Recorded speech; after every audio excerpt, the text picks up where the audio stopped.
Welcome everyone to You Be the Judge. Every Wednesday from 6 p.m. to 7 p.m. We're here on your favorite radio podcast station to let you know that we often talk about many things that happen either in our community or in our state or in our nation or around the world.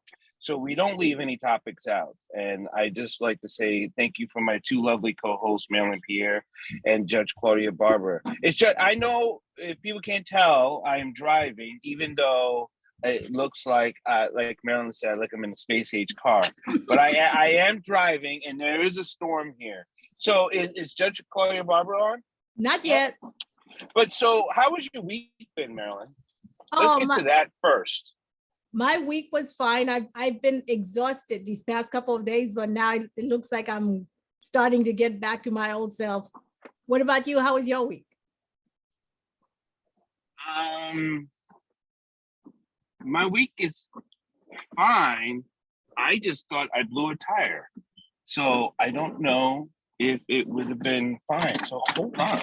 Oh no, I hope not too. Oh, okay, well. No, that's another problem that we might need to find a solution to. Today, I'm so is the tire okay? Yeah. Great. I must have ran over something. We're being recorded. Yeah, I didn't run over someone. I ran over something. Well, you'd be surprised because nowadays with the geese and stuff like that, they prosecute people for running them over. The Canada really? Geese. Yeah. Oh, yeah. There have been some cases where people have been tried for hurting them.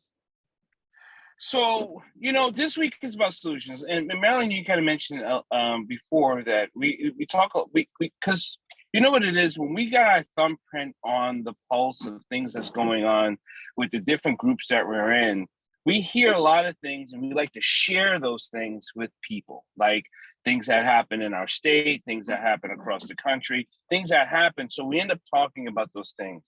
But I think you have a good point about today's got to be solution based and we can talk about solutions for this week and the next week. And if you have an idea, anyone, about a solution about anything, you can always email us, inbox us to say, hey, I came across this. This was a solution. One of the solution I think I would like to talk about is community, how we can build community. And we often talk about what disrupts, distracts, distorts, or destroys community. And we never talk about, well, then how can we build it then? Well, one of the things, if I want to throw this out there, is that how we can build community is what we do here on the show. And I'm so proud of the show. And that's actually having conversations about topics and feelings and expressions that often people don't talk about, won't talk about, or can't talk about. So I'm glad for the show. I'm glad for the people we have here that join us every Wednesday. So I think conversations and being allowed to express yourself without judgment is a solution. I agree. So with that being said, if conversation is a solution to a problem that we are having, then are we also looking for ways to make conversations better, or to direct ways of a conversation to be better, or to direct a conversation into an action? What do you think, Marylin? Yeah, I think one of the things that I like about the conversations that we have on Wednesdays is because we're very cordial to one another and we listen to one another. And even when we don't agree, we agree to disagree or we agree in a very well-mannered way. And I think that's the those are the types of discussions that are actually going to get us to a solution. sometimes you hear people talk over one another. They want to shout louder because they think if they're the loudest person, that means that, they get to, their point somehow gets better or more logical. But then, you yourself who's listening, you're like, oh, it sounds like the more this person is shouting over the other person, the more likely it is that this person's point is not as strong as he or she thinks it is. So I like the idea of having a conversation with this community and listening to the solutions that we could come up with together. Because there are some, when we have conversations and it brings into an action, there are kind of some ground rules. And I'll tell you what I mean. We cannot solve presidential issues. Okay, I don't know, can we agree on that? Can we talk about, that's something that we are unable to have a solution for. It's presidential, which is national. We don't have national, we aren't able to have a national solution. We can have a national idea. I do believe in that. So, okay, so now I'm a little bit in my head, what's the difference between an idea and a solution? Because I keep thinking solution is fact-based and able-based. Not so much just fact-based, but you're able to actually carry it out. Exactly. Is that a solution? Well, sometimes it's a distinction without a difference. And I don't think we should be as esoteric as to say that, there's some things that we're not going to talk about. I think that the more we talk about things, and as much as we talk about things, the more likely we are to reach a solution. Well, but when it comes to like certain things, like let's take police shooting, we could have a solution, but I don't know if we could carry it out because it depends on so many other factors. We have to get into the legislation. We have to get into the state's attorney. We don't have access to that with our solution. We can contact them, writings and letters and calls, but that doesn't mean our solution would be carried out.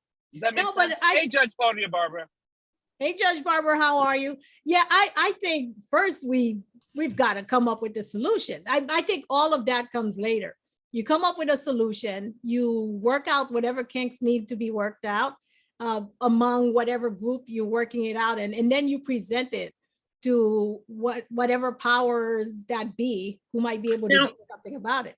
Now, Dr. Dyer mentioned something that stuck with me some time ago. And he asked this question about if you're stopped by police, how do you respond? How do most people respond? And that's a controversial question because oftentimes when it comes to police brutality issues, sometimes the issue is, well, the person ran. So why do people run from the police? Fear. Well, it's a fear factor. It's fear. But it's also, they ask a whole lot of nosy questions. I mean, well, if somebody approached me, isn't that legal, Barbara? Well, that's the thing. Question. They are. Well, okay, so you've stated what the problem is. The solution would then be what? Better police training, better. Well, there's, what would that entail? I think that there's got to be some guidance in terms of why people run from the police. Now, there's an automatic assumption, I think, on the police side that you did something that was against the law. That's why you're running. But sometimes the stop allows the police officer to take control in a way that they don't have to take control and really shouldn't take control, in the sense that well, I shouldn't say shouldn't take control, but here's my point. If a police officer stops you and a police officer says, do you have any outstanding warrants? First of all, that has nothing to do with why you stop the person. To me, it says nothing to do with why you stop the person. Maybe you pretend you stopped the person for a broken tail light. Well, write the ticket and stop and let it go. That's the end of it. But if you go into, you got any open warrants?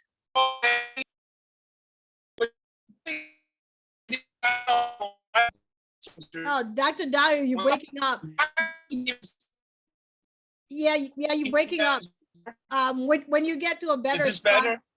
Oh, yes, that's better. Is this better? Yes. I know when a police officer stops you, they have already ran your license plate to Yes. see if it's who's it registered to. Yes. Now, when they get your license, who's ever driving the said car, now they know it's you that the car is registered to. Say it to me. Say if I'm driving now, I get stopped, they know the car is registered to me. They already check to see if the registration person has outstanding warrants. They may not know I'm driving until I hand them my license. And once they have that license, they know that, oh, you're the register. I ran the plates. I ran who's registered. I ran to see if this registered person has outstanding warrants. You're not them because you have the license. So what's the next question? Well, whose car is it? But see, It's here's the point. Here's the point though. Suppose you decide, I don't want to answer those questions. You stopped me for a broken tail light. Now that's where the controversy starts. You're trying to get me killed. Right.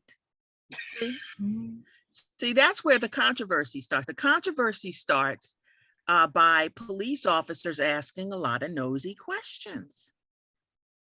They're asking questions beyond the scope of what the stop is about. But Judge Barber, if we get into a legal debate, and we have seen the attorneys who have been stopped and say, you can't ask me that, before they even know who this person is, before they even know, and they're like, I can do what I want, and now becomes a battle of will. Yes. If you smart mouth them, if you give them back talk, if you give them the wrong answer, if you tell them, I don't have to answer that. So it sounds like the problem is with police procedure and what the procedures are that the police should be following. To me, nationally, though, the point is to hone in on what the procedures are and maybe do some kind of groups around those police procedures and really hone in on the procedures. Otherwise, it's a free for all, and you don't know what they might say or what they might do because there are no procedures or they're not following the procedures. But Teresa, one of the things is nationally, we know this by talking to people across the country. There is no one national policy. There is, in Maryland, there's a different policy for Maryland and Jersey. In Maryland, there's different policies for each county. Well, they're different general orders that's policy that's created by the police. Right. So what Teresa, even if we were to study up on the policies, that means every time we cross a county line, we're supposed to know that county's policy. That's almost impossible. No, but what I'm saying is then we need to approach it to the point that it becomes a national policy and not just an individual state or individual jurisdictional policy. That's where we should be able as Americans go anywhere in America, and we should have the same rights and privileges and immunities of being a citizen of America. Now, if the policies are so convoluted everywhere, then they need to get the policies right. So we need to have an advocacy group on a national that is going to deal with it on a national level, and then try to advocate for those policies on a national level, so we won't be afraid to go to different jurisdictions like we are. We know that when we go to different places, we have to, depending upon which state we're in or which county in the state we're in and all of that, we have to get accordingly to that. It shouldn't be like that. But Well, we know, but hold, I'll let you go, Judge Barber. We know that the Fraternal Order of Police has been talking about national training for a while. I think this goes, and here's my attorney co-host, this kind of goes down to what, the 10th Amendment, that you cannot dictate states' rights. Well, it's not a states' rights issue to establish best practices. So we could establish best practices nationwide and just train people properly. I go back again to the military. The military, they have police officers, and the police officers are trained, I think, differently than the local and state police officers, as far as I've seen, because the military police officers are taught that it is your job to protect people. And yes, you might have to arrest some people. Yes, you might have to, to testify against them in court, but it's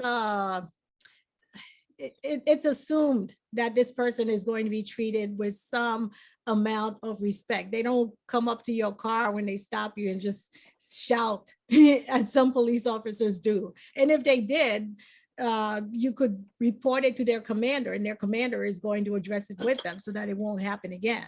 And I'm not saying they're perfect, because you do have some stray ones who don't do what they're supposed to do. I'm just saying that we already know what needs to happen. It's the will, I think, that's not there. And which, Wilbur, do you have a question?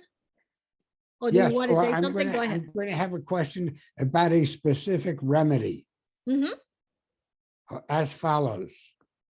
Imagine a meeting of the county council of Montgomery County or some other county, and a guy stands up and says, "Dear county council, I got a $100 ticket for a broken tail light, and I live very close to the edge. I'm not a rich person.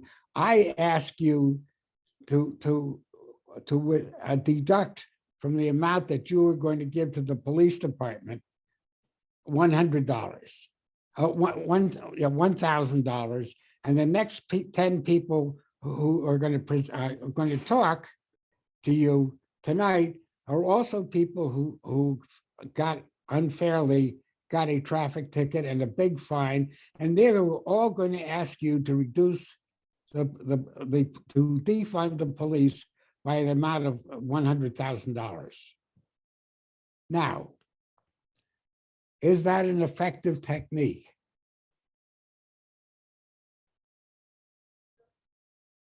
I'm not sure I understand it, because does it mean that if you happen to randomly be one of the next 10 people, no matter what act you did or didn't do, your fine is waived? No, by hypothesis, each of the next 10 people are going to say, defund the police by from what you would normally give them $100,000 less because they mistreated me. okay, so wait a minute, Oh. though. Wait. Ah. If I understand you correctly, Attorney Friedman, you're saying to defund the Fraternal Order of Police, No, the police department. the actual police department, though. The legislative branch votes funds for the police department, and I want you to vote them $100,000 less than you normally would because of what they did to me. And the next 9 people who testify are going to ask you also to defund the police by $100,000 because what you did to them. Now, the question is this a useful tool? You got to do the math and the finances to figure out if it's a useful tool. It doesn't sound like a sound policy if the goal is to take, because to me, suing and getting a settlement, if the system is fair, is more of a better solution if there's abuse of process, then just defunding them because you got a ticket. And there's a question also of whether or not you got a ticket rightfully so or not rightfully so. So there are a lot of issues here that would be thrown into the mix to make this an effective policy, is my thought. Yeah, since we're brainstorming, I really like this, where this idea is going, because in my mind, it wouldn't be the next set of people who get it. It should be the amount of money that are being paid out in terms of police officers who didn't do what they were supposed to do. That amount of money should be taken out of the budget. So that way there's some pain that is felt by the police when one of them does something they're not supposed to. So for instance, there are insurance payments that are paid out. And so if the police are found not to have done what they were supposed to do, then why can't the insurance payments be taken out of the budget that was supposed to be given to them? You know, just like, for instance, when you have a child and you say to the child, take the car and be careful, and they decide that they're going to do wheelies, you know, as soon as you're out of sight and something happens, then you say, okay, well, now you're going to have to get a job to pay for the damage that you did to the car, so that there are some consequences. Right now, I don't see any consequence with when a police officer does something wrong, or at least the consequences that I see don't equate to the wrong that they have done in many, many situations. Well, that's because two things, Marylin. You mentioned the military. One, the military all trains their police officer at one place. All of them, all MPs train at one place. So they all get the same training. If something's wrong with the police person, you go back to them as individuals, because if many do it, we actually go back to the training facility and say, we got to revamp training. So we can get them all trained at the same area. Pick a state, send them there. I don't care where it is. If the military could do it, we could do it nationally. Exactly. So But see, here's the thing, the nationalizing of the training might serve a useful purpose, but the biggest issue here that we see with police accountability is the fact that officers, there are already laws on the books, but these officers make choices to go in a different direction.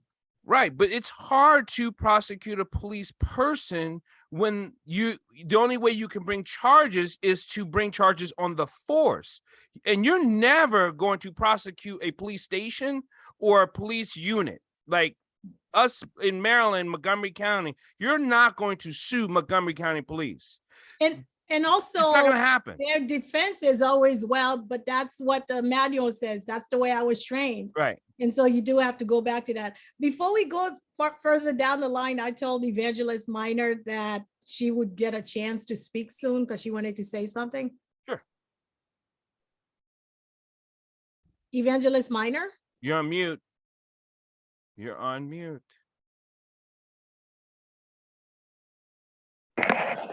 There you go. Oh, Mrs. Pierre, you had mentioned as far as you wasn't sure if the military. I'm sorry, Evangelist Minor. I'm so sorry to interrupt you. Could you get a little bit closer to the speaker, please? Thank you.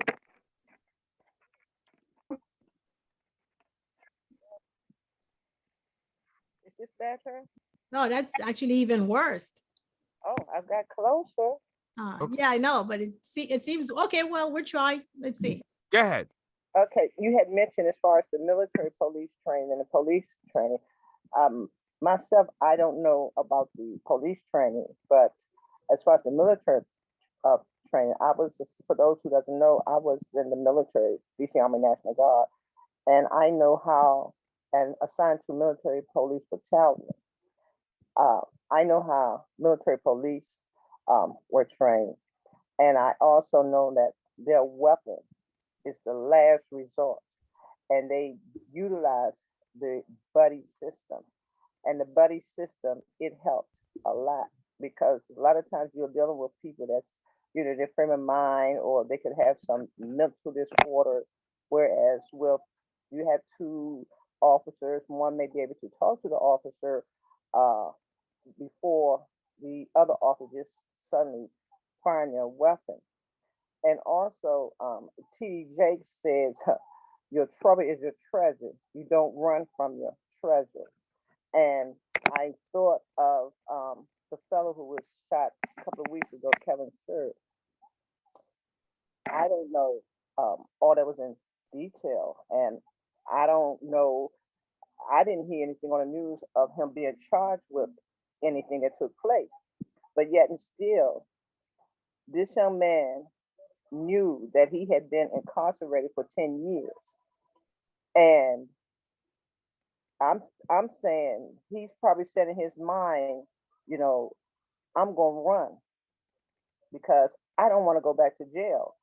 But I don't feel that that gave this officer the right to shoot this man in his head while he was running. Mhm. He has not been charged and convicted of any crimes.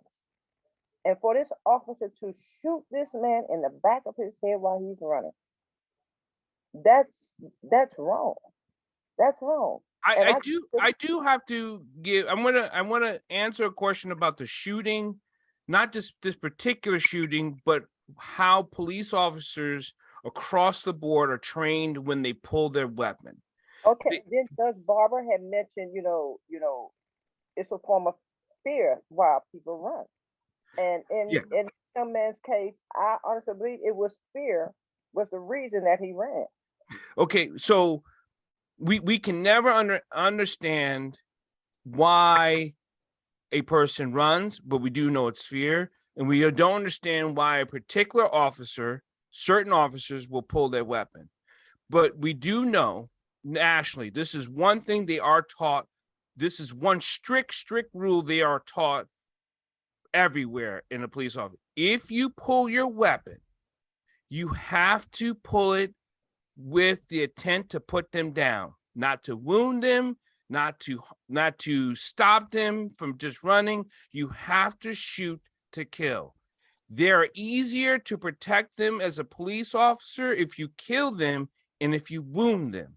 Now, if you wound them because it's just a bad shot, but there are taught, if you pull your weapon, you must be in imminent danger. That means you shoot them to put them down. That's what it's taught across the board. Because if an officer pulls his weapon and just banishes it, meaning just holds it out and says, "You better stop," they will get in severe trouble. That's why all officers now, if they pull their weapon, they're firing it. With that being said, I have a video because Judge Barber, you would think you'd read my mind all week long because I have this video and I'm going to say, be prepared. Can everybody see my screen? Yes. Do you think anyone's ever heard that before? I saw this today. My son sent this to me today. Sir, she's about to sign Yeah, the ticket. I saw this earlier. Sign the ticket. That's all you wanted to do is sign the ticket. That's all it is. I'm going to sign the ticket. That's all she signed the ticket. You told me you're not. I'm going to sign the ticket now. Mr. now. Brooks, I'm going You to don't sign have the that ticket. option.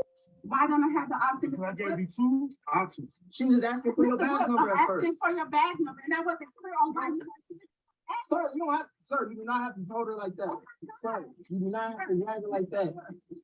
I'm telling you that I'm going Sir, I'm going to sir, sign the you ticket. do not have to grab her like that. I'm going to sign the ticket, Mr. Brooks. I'm going to sign the ticket. Why am I being arrested? Can you please tell me why I'm being arrested? Sir. Oh my God! I'm so scared. My God, please, in the name of Jesus, please, God, in the name. Why am I being arrested, Mr. Brooks? I'm going to sign a ticket. Mr. Brooks, why am I being arrested? Why am I being arrested? I don't understand why I'm being arrested. Can you please tell me why I'm being arrested? Look like she's being molested. Can you tell me why I'm being arrested? I have the right. I have Do the not right to taser. know. But sir, do not taser. Oh my God. Do not taser. Do not taser. Oh, he's awful. Do not taser. What are you tasing her for? Why are you pulling out? This ain't shit. What's going on? What are you doing? I know, but I'm going to. What do you think? Uh, I think he was molesting her. I think that she objected initially to signing. That's what I heard. And then it was because she objected to the signing of the ticket, This started. this started. And then he said, well, I gave you your chance. I asked you to sign the ticket and you refused. But then So she said, now, but okay, even before the throwing on the floor, she said, I'll sign the ticket. yeah, she did. I'm sure did. before we got to the video, I'm sure it's like, why do I need to sign a ticket if I wasn't doing X or Y? Right? He says, I'm giving you a ticket, sign it. Well, I just want to know. Okay, so now see, now this is just my reaction to this. If at the moment she says, I'm going to sign the ticket, I would have given her the chance to sign the ticket and it's over. See, I don't get that. Just the way he was straddling her. This man was a pervert. He was a policeman, but he was a pervert. You know, how he had her on the ground and on top of her and doing all the stuff that he was doing that was not necessary. You know, that was what I saw him molesting her. Teresa, now I'm not trying to be a devil's advocate and all, but if he was white, would you call it racially motivated? Oh, because he was a Black policeman. I just, no, I wouldn't, because I think whether they're Black or white, they're still policemen and they're still following the same protocols, you know, whether they're Black or white, they're still policemen. Now, you know? I still have the same response, which is after she said, I will sign the ticket. If it was a white officer, he should have said, then sign the ticket so I can go home. I think this goes back to exactly what we're talking about as far as the solution base is. There's got to be a national training because this was in Atlanta and we don't know a county, but it doesn't matter. And I think if it's nationally trained, then now we can specify this officer did something wrong. Because if it's a protocol that this particular county in this particular state can do what he did, then we're all confused. And Teresa, you're right. We should be allowed to go from county to county, state to state, and understand the rules that this is what it is. But we don't. Well, suppose, for example, you're stopped for speeding in Tennessee or Mississippi or Oklahoma or something to that effect. And then the officer starts asking you questions like, you know, do you have any open arrest warrants? You know, or if you asking you questions that are nosy questions is my point. And so the question is, how do you respond if you choose not to answer those questions? Speaking from a tall, heavy, Black male, I'm answering everything. Wow. Wow.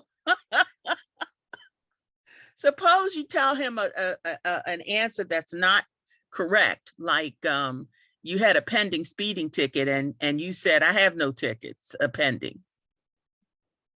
And sometimes you don't know, because sometimes people have outstanding warrants and they don't know about it until they get stopped. So you get asked, do you have an outstanding warrant? You're like, no. And then they said, yes, you do, because you failed to show up in such and such a place. Well, I didn't know I was supposed to show up in such and such a place.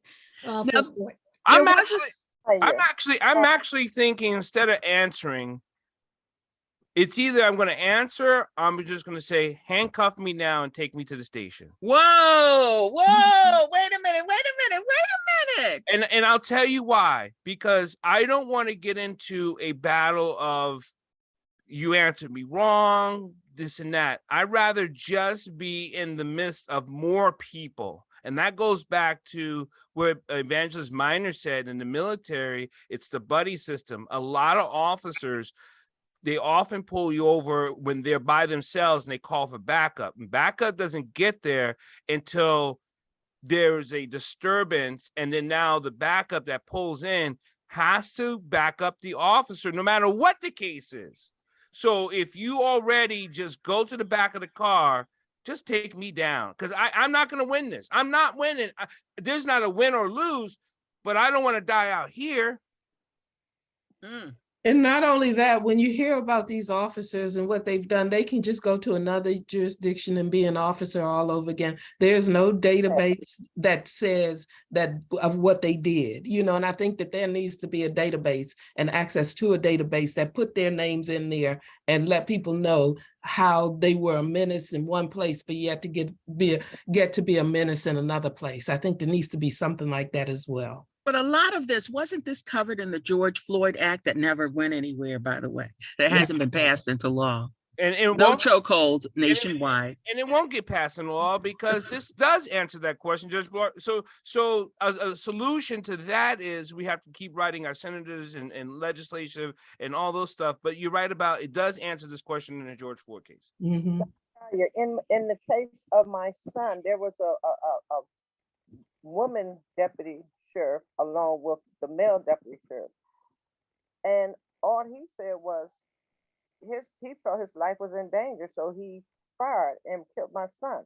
There were no cameras and no one else heard anything, so that was his word against my son, who was deceased, wasn't able to speak. So the court just took his word and say, oh, he's not guilty, and he knew that my son was. You know, that's an important point, very relevant point. And that is, I am annoyed when I see, you know, a court case, even if you consider the Trayvon Martin case, he's not here to defend himself. So you can make up stuff that happened in the incident if it wasn't taped and if nobody witnessed it and can prove that. So, I mean, the person is dead and not here to defend themselves. You know, how is it that anybody can accept your version as what happened? Now, in Europe, in England, I'm not going to share all of Europe, but in London, in England, all of London has CCTV cameras, closed circuit TV. Every neighborhood, every light, and every corner. All the poles are acted with recording devices, and CCTV cameras are everywhere in London. Good. Okay, we don't have that in the United States, and we cannot say it's not because we don't have the money. No, it's because we read George Orwell's 1984. Yeah, well, I was about to say that because I don't know if I want to live in a police state like George Orwell's 1984. Because can you hear me? Every move of yours is monitored. Yeah, Holly, we could hear you. You want to say something? Can you hear me? Yes. We can. Oh, I'm in Virginia City, and I'm really struggling. But let me just ask: wouldn't a big advancement be? Let me just propose this: if when a police person stops you, they give you a ticket in writing saying why they are stopping you. First of all, people are terribly thrown off that they can't imagine why they're being stopped for something they don't think they're doing wrong. And secondly, afterwards, they think often that the charge has been changed. You wait for a police officer to come up to your window. Why couldn't they be expected or mandated to say to the person why they're being charged? They've already gotten the power of the police, someone with a gun, disproportionate power right there. Holly, what's the downside? What's the downside of a policeman being required to tell a person that Holly, they stopped why they're stopping them? Holly, that is the law. Yes. That is the rule. A police officer No. by their own rule books are saying, I stopped you because of X, Y, Z. They're supposed to say it. They're supposed to say it. But when we ask it, it's boy, be quiet, and they know who they do it to and who they don't do it to. That's all I'm saying. Okay, but what about if they were given in writing, a ticket in writing? I just read Devon Ross's book, Letter to My White Male Friends. He was stopped. He was starting his third year of law school. He was stopped for what he thought he couldn't imagine why it was. And he said, "Why am I being stopped?" Which ended up in his being beaten up badly. I mean, why shouldn't he have gotten the benefit of knowing why he was being stopped? And Harley, Good my question.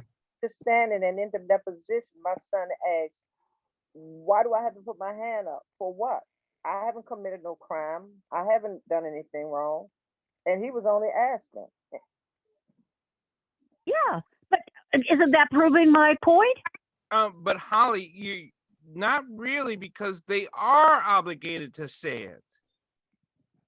Well, in writing, Yeah. some tangible. I have a piece of paper in my hand saying why I was arrested.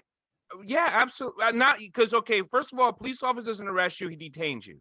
Let's get that straight. Okay, why am being stopped, detained? Okay, sorry. Well, detained means handcuffed. Stopped is something different. They do have to tell you why you're being stopped. They do give you, if it's a ticket, they will give you a written notice of a ticket. Those are just a little, now, whether they do it or not, whether they get in trouble or not, whether they whatever or not, that's what we're really trying. That's like, we don't know. Some do, some don't, some will, some won't. Well, but what I'm saying is that sets an expectation. Everyone is on an equal basis that you have this relationship with someone stop you, that they will inform you of what it is. No confrontation. No one has to yell. It's just there. But Holly, it is expected. That's why we often ask. But that's the okay. But, excuse the expression, but that's the white people's version of how you're stopped. Right. I'm sorry. Right. Because the white people's version of how you're stopped. That doesn't happen to us. It doesn't happen to black people. It doesn't. If a black, listen, let me tell you something. I'll never forget this a day in my life. My brother, it was me, my brother, and my cousin. We went out to a club. We were riding in my brother's Mercedes. I'll never forget this. My brother does not drink. I'll say it again emphatically. He does not drink. Me and my cousin, we're in the club. We have been drinking. Yes, we smell like alcohol. My brother was driving. We pull out of the club. The police officer says, "Can I see your license and registration?" My brother pulls over. We pulls over. Police officer comes over and says, "License, your license and registration." My brother says, "Sir, why'd you pull me over?" He says, "Let me see your license and registration." "Okay, you're going to tell me why you pulled me over?" Now my brother's voice got a little bit sharp. He says, "Boy, get out of the car." He's like, now my cousin, it doesn't matter who else is in the car, because it was me, I was in the car, my cousin's in the car. My cousin's an attorney. So we're just like, "Terrence, just show me your license and registration. Let's get out of here." Because now it turned in, "Boy, get out of the car." Terrence says, "You gonna tell me why I got pulled over?" He says, "Boy, get out of the car." He says, "You gonna tell me why you pulled me over?" So now it became, I'm not getting out of, my brother didn't say I'm not getting out of the car, but he's not getting out of the car. And the police officer kept saying, "Boy, now get out of the car." So this is how it turned out. My brother ended up going to the police station. Wow. Oh, they put his face in the ground, the whole bit, right? And wouldn't that have been averted by his telling him why he was being stopped at the beginning? But he didn't. It didn't matter. That's the point. That could have been a breach of a general order of police protocol. But exactly. So what? He did it. It happened. It happened. Well, but at that point, he's entirely wrong, and he's broached it, and you know it because there hasn't been any enlightenment to the person stopped. Well, here's step number 2. If there are no body cameras or no videotaping of that incident right there, that police officer could put who knows what on that police report. Absolutely. Right. Who knows what. But without any cameras, the absence of the ticket shows that he hasn't followed, that the police officer hasn't followed proper protocol. But who knows what he puts on that ticket? If he puts something on that ticket that's not true, and most of the time, the way police officers write police reports, they write the report so that it's not damaging to them. Yeah. They never No, write but the you're report. talking about a that- report after I'm saying something that goes to the person stopped before that report is given. This is just the basic thing. These are, when you yeah, but stop that's someone, basic policing. That doesn't happen to us. I'm just saying. Holly, it doesn't. Doesn't happen to us. But has anyone ever gotten anything in writing when they were stopped? I don't think Yes, I have. anyone has that I know Yeah, of. yes and no. The last time I was stopped, I remember it was because of some broken tail light or front light or headlight or something like that.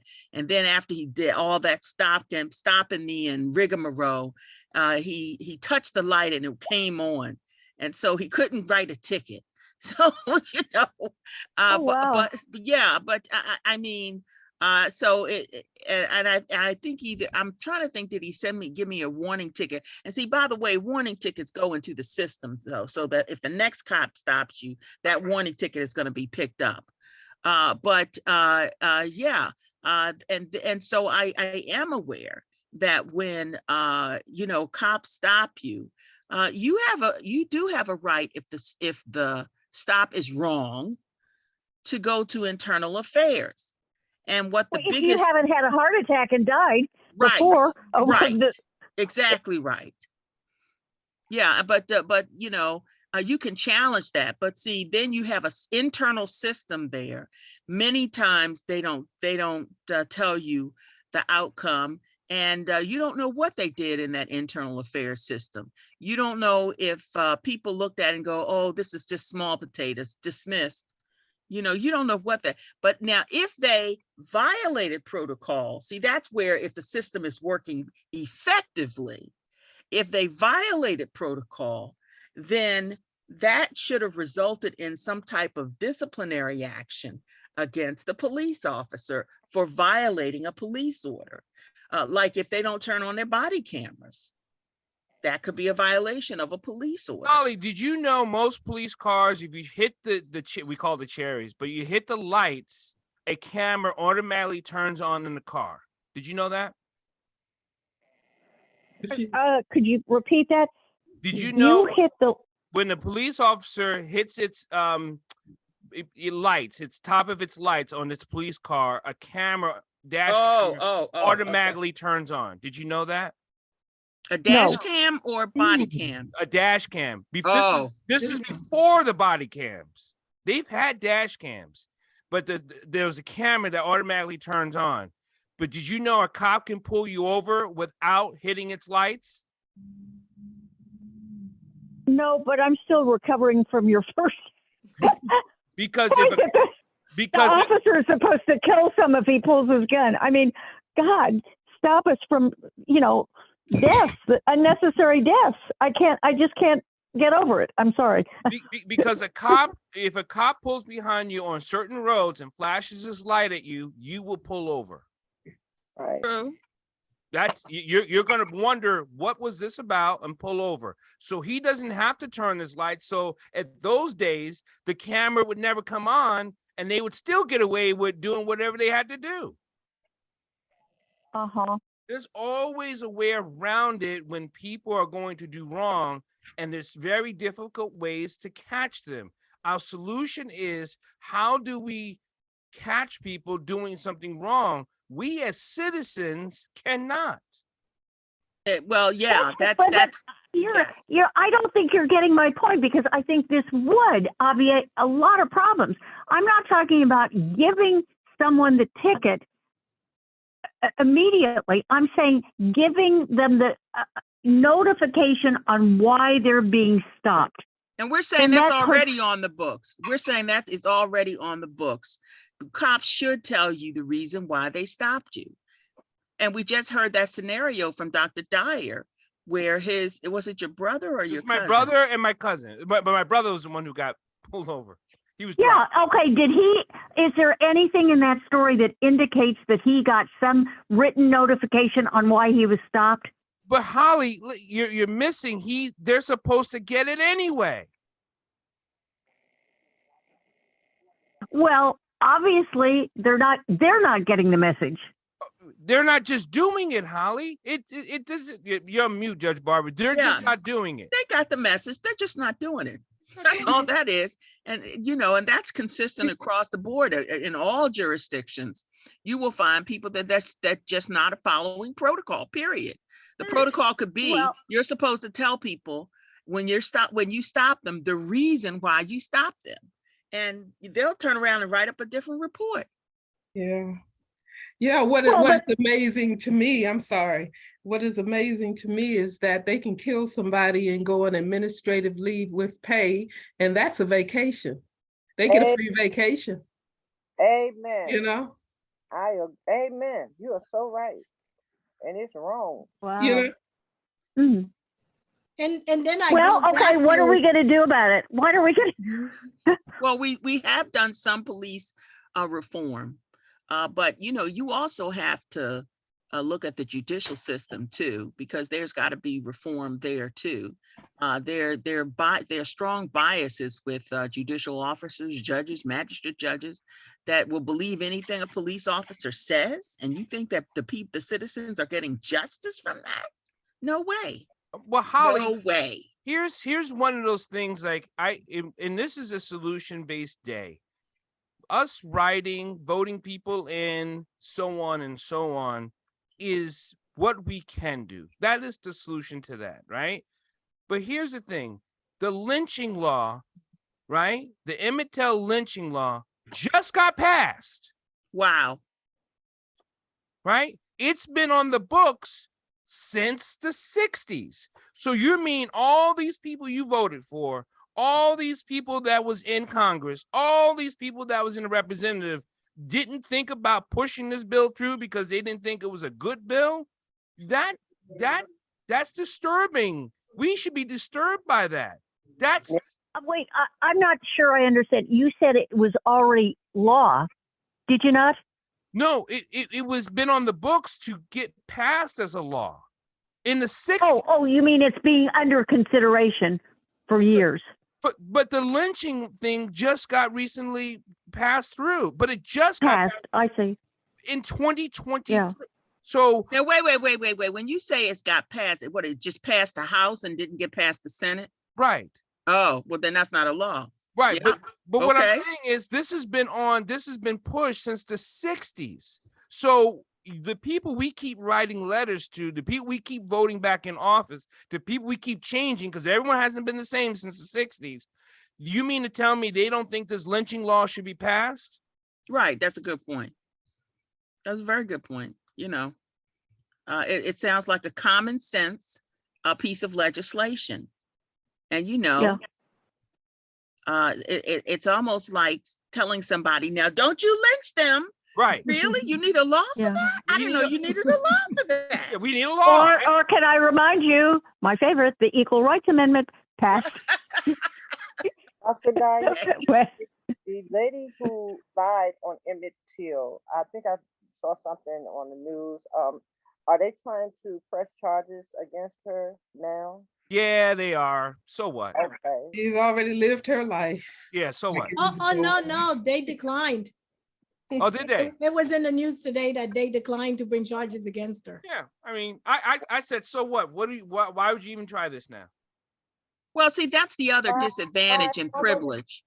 Why was it declined? Well, Why not? it's the Because state of they could. Mississippi. Because they could. Yeah, now here's the thing. The state of Mississippi, the grand jury assembled and they declined to indict her, okay? So we don't know who was on that grand jury, please. Okay. What about the woman who said she got raped by the Central Park Five? She lied. So what? Oh, no. She didn't lie. Yeah, from what I know about the case, she didn't lie because she didn't remember anything. No, I thought she said. no, it she was didn't. lied. Can I tell? Wait. My brother-in-law was the lawyer on the Central Park Five. Okay, did I she know lie? that. No, Right. I don't know. He wasn't that part. He represented one of the defendants in the Central Park Five. But I don't think that I thought she was too out of it.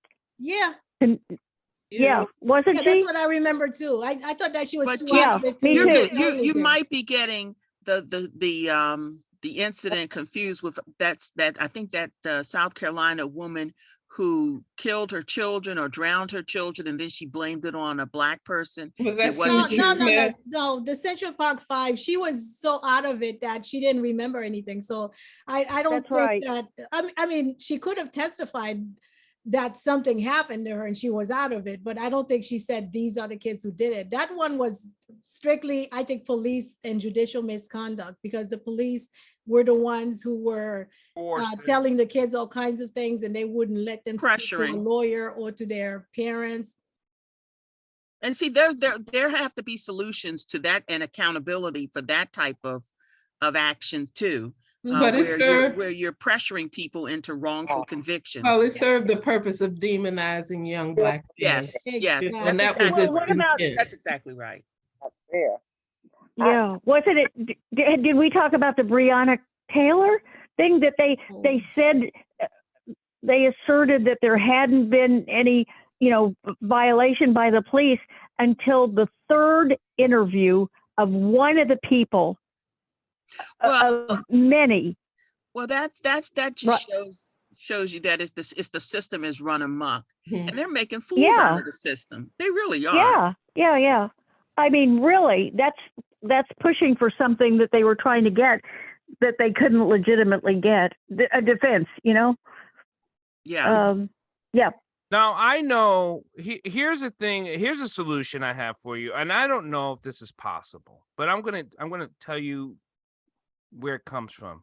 In New York, in upper state New York, and called Muncie, New York, the whole community is predominantly Hasidic Jews.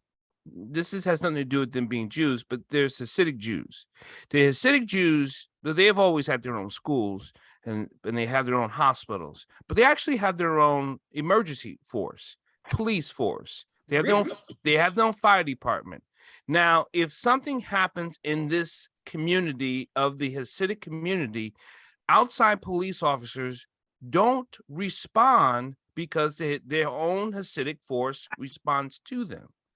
It happens. If it goes out of hand, they may call in the county police, but more often, if the Hasidic person that calls, they don't call the county police, they call their police. So if something's happened, they call their own and they respond to their own. So my thoughts are, can communities go to their own policing? As long as they stay Wow. in their community, but when they go out, then that's a different story. Okay. Because most of the people are talking about the police stopping them for one thing or another. So it's fine as long as they're inside their community. But most people are not inside their own communities. Dr. Dyer, Yes, sir. can you imagine a community where there's a white, black police force and a black police force? I actually can. I can imagine it. I actually can imagine it. And the thing is that one of the thing is that people say it doesn't stop what happens, because we just saw the video. That was a black police officer doing this to a black woman. And it has nothing to do with the color, but just maybe it will detract from tension, and then there'll be less running. Oh, I think it has a lot to do with the color. Okay, but then you couldn't answer the color with the video I just saw, and this woman. Well, society, as far as I'm concerned, and I don't mean to be negative, but this is just how I feel, that society doesn't give a damn when a black murders another black. So it doesn't matter. Then how does it relate to color? Black on black. Gotcha. Okay. I think I hear what you're saying.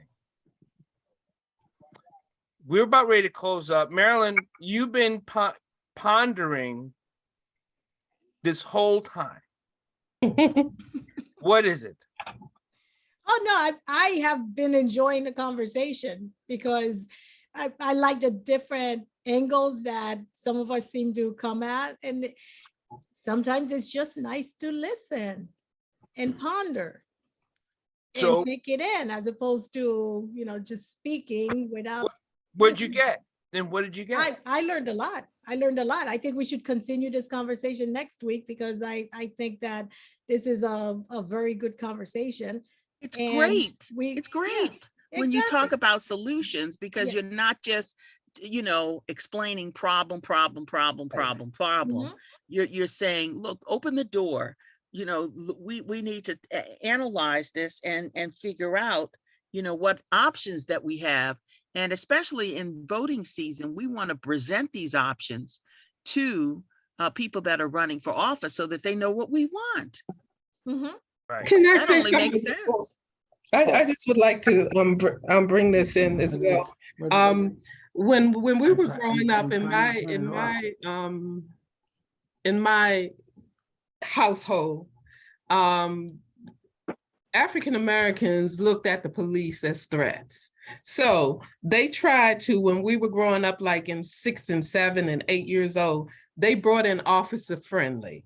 And so Officer Friendly came to school, and he was such a friendly man and not this this monster that we thought. So my brother came home, my mother was cooking, and he came in there and he told her, "Oh, Mom, guess who was at school? It was Officer Friendly." And my mother was cooking, and she just looked down at him and said, "There's no such thing as an Officer Friendly."